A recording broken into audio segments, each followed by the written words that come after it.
For years, the Urban League of Greater Southwestern Ohio has held an annual gala to celebrate its accomplishments in the past year and look ahead toward the future. But this year, in the middle of a global pandemic, that gala is not possible. And at a time when our nation is at the precipice of change, WLWT and the Urban League wanted to bring the gala to you. We celebrate the accomplishments and take a hard look at the unprecedented challenges ahead. And show you why our community matters. This is Our Community Matters, a special event for the Urban League of Greater Southwestern Ohio, presented by WLWT. Now, here's Matter of Fact's Soledad O'Brien. Hello, Cincinnati. Hello, Dayton. I'm so happy to share this message celebrating the 72-year history of the Urban League of Southwestern Ohio and your efforts to make unity and equality a reality. Unity and equality are two concepts our nation needs now more than ever, which is why your work deserves this attention. You help provide jobs, create access to health care, and sponsor youth development programs serving more than 1 million people in the Black community. And your perseverance and leadership have sustained these efforts. So I salute all of you and thank all of you for your great work. Thank you, Soledad. I am very excited to be here this evening because we get to take a more intimate look at an incredible organization that embodies community. The Urban League of Greater Southwestern Ohio has been around for over 70 years, and I serve as the 5th president and CEO. I stand on the tradition of amazing CEOs before me who care deeply about this community. Together, with the help of a dynamic leadership team and staff, we showed up when our community needed us the most. At the League, we strive to transform the community through personal empowerment and economic self-sufficiency. Our work is executed in 2 buckets: financial empowerment and community leadership. Financial empowerment is not only about building stable communities, but it is a powerful accelerant to social change. The Urban League has a deep history of civil rights, and through community leadership, we advocate, convene, and partner with people and organizations advocating for social change. During the pandemic, we experienced disproportionately the negative impacts from COVID-19, systemic racism, and an unprecedented number of Black businesses closing, on top of escalating unemployment. Through it all, we were able to pivot to meet our community's greatest needs. Since COVID hit our communities, we've served 29,000 people directly. Increasing our digital capacity, we've reached 150,000 unique viewers through our social platforms. We've served over 700 people through our employment programs and certified over 1,000 women businesses with a combined revenue of over $8 billion. With the help of exceptional partners like WLWT and remarkable sponsors such as Procter & Gamble, Fifth Third Bank, Greater Cincinnati Foundation, UC Health, and J. Philip and Gail Holloman, we will continue to fight for justice in a community where everyone can thrive. We know that our community matters, and we are deeply grateful to our staff and board of directors. And as we talk about why our community matters, we would be remiss if we did not talk about the tragedy happening just miles from here in Louisville, Kentucky. The lack of grand jury indictments shows yet another chronic failure of the criminal justice system and why we continue to say that Black lives matter, whether it is in resistance or changing policy with our dollars or with symbols. Over the next 30 minutes, we invite you into a piece of our world to meet some of the causes that we advocate for, the people who we serve, and the talent behind the work. Thank you for joining us. Hi, I'm Mark Morial, president of the National Urban League, and I want to salute Eddie Cohen and the Urban League of Greater Southwestern Ohio, that's Cincinnati and Dayton and all points in between.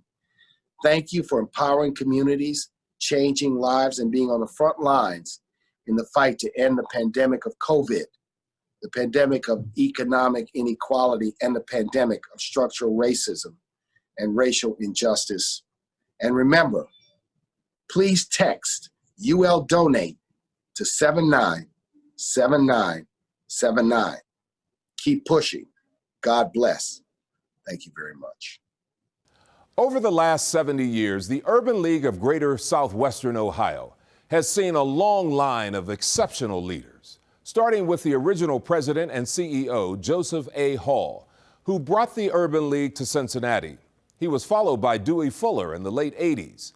Then Sheila Adams took over in 1990, launching a campaign to build the league's 23,000 square foot facility. In 2003, Donna Jones Baker took over until announcing her retirement last February. And now, newly appointed Eddie Cohen, a Chicago native with a passion for education, equity, and criminal justice reform. Cohen takes the helm at a time where community support and advocacy are at a premium, especially in the midst of a pandemic. The COVID pandemic has had a disproportionate impact on minority communities. Numbers from the CDC have shown hospitalization rates sometimes 4 to 5 times higher. Now, addressing these needs of these underserved communities has been challenging. And the Urban League was one of the first organizations to put a COVID response team into action. It's the first way that you build hope and trust with people is when you're able to give them something that they truly need. Something that will make their quality of life better or make their family safer. The Urban League recognized early on the challenges faced by the crisis and the impact on underserved communities. We know that COVID has really shined the light on these disparities that we have across the boat. When you think about education, healthcare, housing, it's just shining a bright light on that based on race. We know of those who have identified their race, 80% of those have died of the deaths from coronavirus. With the support of donations from several organizations, since April, the Urban League's response has, quite frankly, been life-saving. Donations started coming in. We started talking about it. Donations came in, and we were able to distribute over 130,000 masks since then in Cincinnati and Dayton area. In addition to masks, the Urban League received boxes and boxes of hand sanitizer made and donated by a local brewery. For them to be able to transfer from brewery to just creating hand sanitizer, I mean, that was, like I said, an absolute blessing. The outreach workers were key to getting these items into the hands of people most in need. It enhanced our outreach efforts. It enhanced the things that we were already doing to where we can come with something, because usually we're just coming with hope, opportunity, choices, and consequences, but now we had something tangible that we can actually have a conversation with them about. So it was not only about gun violence and gun violence prevention, but it became a conversation about COVID-19. And the folks at the Urban League say they are determined to continue this outreach in full force until we get through this. I think we will get through it because we are spreading, so from the Urban League's perspective, we are helping to spread the word. We are, I think, a trusted entity in the community. The need will continue as we go forward and deal with this unpredictable pandemic. But folks at the Urban League tell me with the partnerships they have developed and the outreach teams they now have in place, they feel prepared to meet the challenge. Hello, I'm Rick Lofgren, President and CEO of UC Health. The COVID-19 pandemic changed the world. Working together, our community will get through this unprecedented time. We are committed to being the source of hope for our friends and neighbors in Cincinnati. The leadership during COVID-19 and the launch of the Center for Social Justice are examples of how the Urban League makes our community and all of us better. On behalf of UC Health, thank you. After the break, we'll take a look at the Urban League's response to the recent social unrest following the death of George Floyd and Breonna Taylor.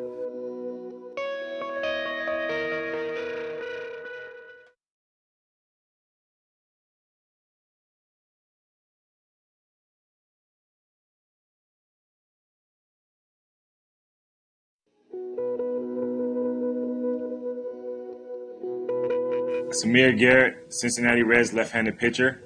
The work of the Urban League is important to our community as they are helping to fight the battle of the spread of the coronavirus, as well as building solutions that not only provide social and racial justice, but also economic justice.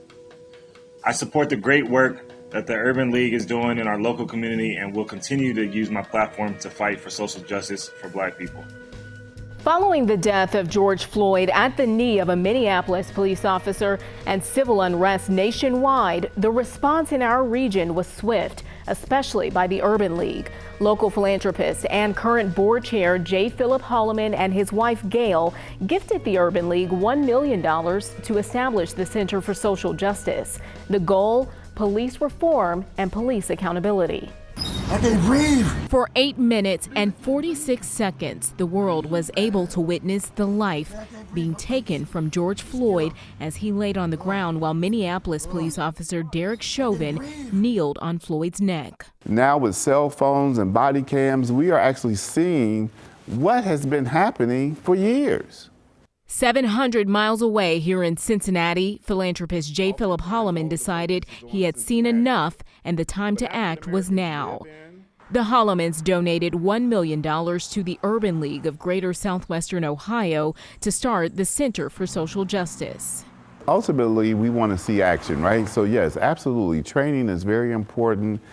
We want to continue to expose the things that have gone on historically that are systemic. Holloman says the goal is to engage with police departments from Cincinnati to Dayton about proper police training, what reforms are being put in place, and how those reforms are being implemented.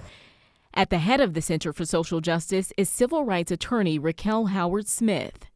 The focus of the center is really going to be on eliminating racial profiling, eliminating that bias that leads to a stop in the first place. If we eliminate that, then the incidents of police misconduct, uses of force, they have to go down.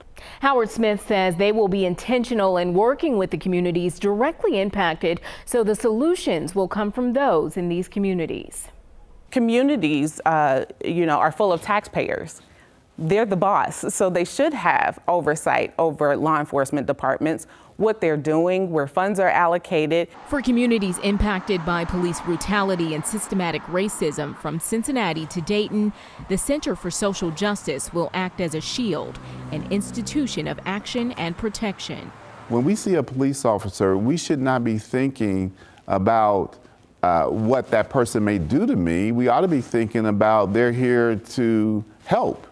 George Floyd's death churned a lot of pain for so many Black Americans and those who stand as allies. We also saw people's resiliency and protest through art. For centuries, works of art from the Statue of Liberty to the American flag have been constructed to mark freedom, peace, or the start of something new. For this generation, Black Lives Matter murals in cities across America speak that same language. The time for change is now. Black Lives Matter! Black Lives Matter! The rallying cry of a generation, now permanently ingrained in the streets of several major cities worldwide. Black Lives Matter. It's calling for equality, it's calling for equity, it's calling for change, it's calling for police brutality to stop. Alandis Powell, one of two Urban League board member visionaries behind the Black Lives Matter mural here in Cincinnati, said the idea came to her as she was marching on this very street against racism, injustice, and police brutality. I just stood here and was like, this is where our Black Lives Matter needs to go. That night, Powell sent an email to city leaders and the project was finished in just 8 days. Tashana Thomas Otabile was in charge of making sure the 60 artists were fed, had porta potties and lighting so they could work throughout the night. Brushes to any of the other equipment they needed, rollers and plastic so that we can cover the ground, and plastic in case it rained. We had to have a backup plan to the plan. Artist Camonte Figs helped make the vision come to life. He says as an artist, a Black artist, this was the opportunity of a lifetime, and he was up for the challenge. We want to make art that speaks out to people and make an impact. And we also want to take the opportunities that we got too to make change and create change within people. His inspiration for his part of the design, 3 words. Peace, fairness, and equality. In times like this, if you think about the Statue of Liberty, and you think about the pride that it brought to people to see it, and it still does, art moves you. Art actually is one thing that goes across every race, every religion. It makes you think. For at least one person, this Black Lives Matter mural moved them to do something else. Days after the mural was complete, someone in a car came by and poured red paint on a portion of the mural. It actually signified why we're saying this. Like, this is a statement of hope. Black Lives Matter is just our way of saying we matter. We do know that everyone matters, but you have left us behind limping. And so I tell us that say it's just art, it is. But it's not just one thing that's going to change the hearts and minds of people. It's a lot of things. This is our Batman signal. We are not okay. The rules have not been made to help us. The hope is to close down the street to form a pedestrian parkway. In fact, City Council voted unanimously in favor, but there is still a lot of work ahead to make sure that's a reality. When I wake up in the morning, I'm black. Throughout my day, I'm black. When I go to bed, I'm still black. Now, you won't always know that I'm a police officer because I'm not always at work, but you will always know that I'm black because of the complexion of my skin. And I know what it feels like to be walking down the street minding my business and getting stopped by the police just because I've been there. Now it's time to make sure that there's change because the world is watching. Minority-owned businesses infuse billions of dollars into the local economy. The Urban League helps thousands of them build, survive, and grow. It's been an invaluable type of experience for us. Lonnie Grayson describing how the Urban League has shaped his company, Environmental and Safety Solutions. It helps businesses around the country comply with OSHA and EPA regulations. We keep people safe. Over a decade ago, he was feeling stuck. I knew we needed to do something different. I'm an engineer by degree and worked in facilities, so I knew kind of a lot about some things, but not enough about how to own and operate a business. Since completing the Urban League's 7-month program, African American Business Development, his team has grown by the dozens. I think it's got a lot more focus. We were much more focused, had a real business plan that we visited regularly. We have graduated 95 African American firms from out of that program since 2008. Grayson considers Sheila Mixon his business coach. She's passionate about trying to level the playing field for minority-owned businesses. They don't want a handout. They're just looking for the opportunity. Small businesses are facing incredible challenges right now. The League is helping them pivot. We're trying to help them think about what other service offerings can I provide that's going to help me keep food on the table, pay my rent or mortgage, make the car payment. The League also partnered with Jobs Ohio to give out hundreds of boxes of PPE to Black, minority, and women-owned businesses in Hamilton County. And they're always helping people find jobs. This man took their job training and turned it into a business. We want to make sure that every family member comes out here and they can see their family and their loved ones. If you walk through the oldest cemetery in Hamilton County, you'll have to peer through and around the wear and tear of more than 150 years. Richard Spratley is breathing life into a place honoring the dead. My purpose was to expose the unseen tombs that was in the cemetery from the entrance gate all the way to the white building here.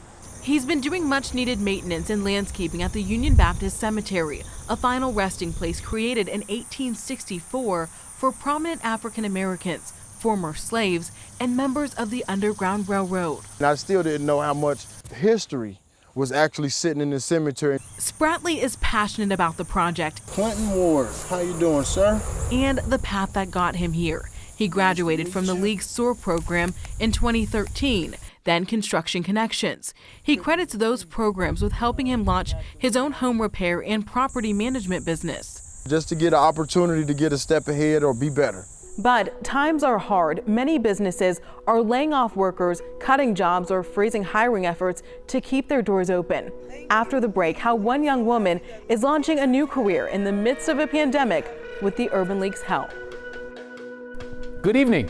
My name is Roy Sutton, and I am the Senior Vice President and Community Economic Development Manager for Fifth Third Bank. I pray that your families are safe, and as a proud Platinum sponsor for this important virtual event, Fifth Third Bank has committed $32 billion to underserved communities, and investment in the Urban League advances economic inclusion opportunities, job training, and wealth building programs, but more importantly, social justice reforms that are at the core of both of our institutions that are laudable, necessary toward lifting our region. May our actions exceed our words, and may our voices ring together in pursuit of a stronger, better community. Thank you for the partnership.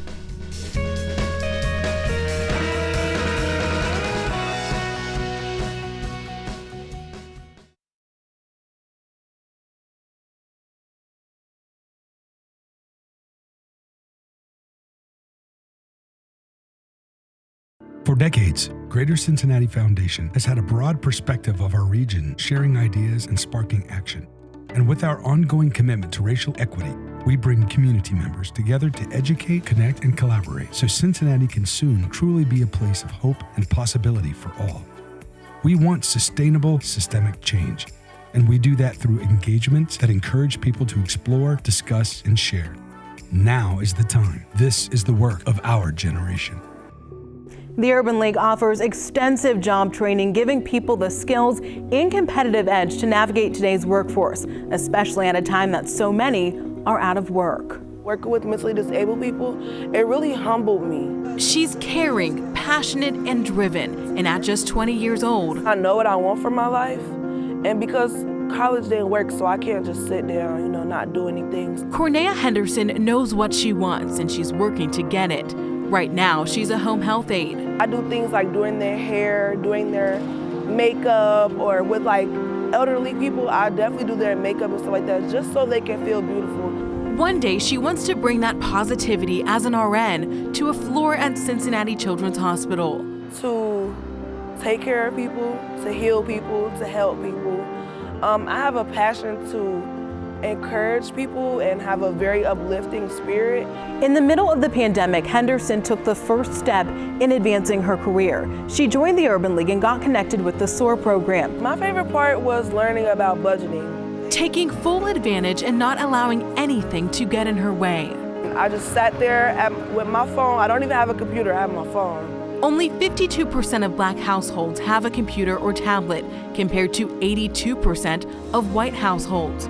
Henderson is in Career Insights now, a competitive 7-week healthcare program in partnership with Children's Hospital.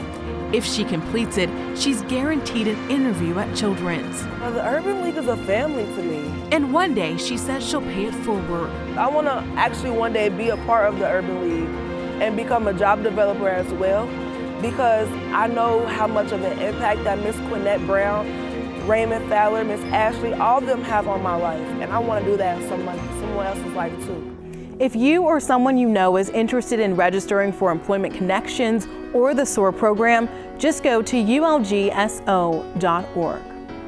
I know you're wrapping up an evening celebrating the many accomplishments of the Urban League of Southwestern Ohio, but before the program ends, I want to give a shout out to our WLWT family for your support of the Urban League, proving once again that community matters.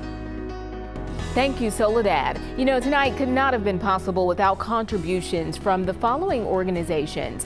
Platinum sponsors Procter & Gamble, Fifth Third Bank, Greater Cincinnati Foundation, UC Health, and Ruby sponsors J. Phillip and Gail Holloman. Also our gold sponsors KeyBank, Anthem, Cincinnati Children's, PNC, Western and Southern Financial Group, Perfetti Van Mel, Duke Energy, Cintas, and Bank of America. And remember, you can help too. Just text UL Donate to 797979 to make a contribution. Thank you for joining us.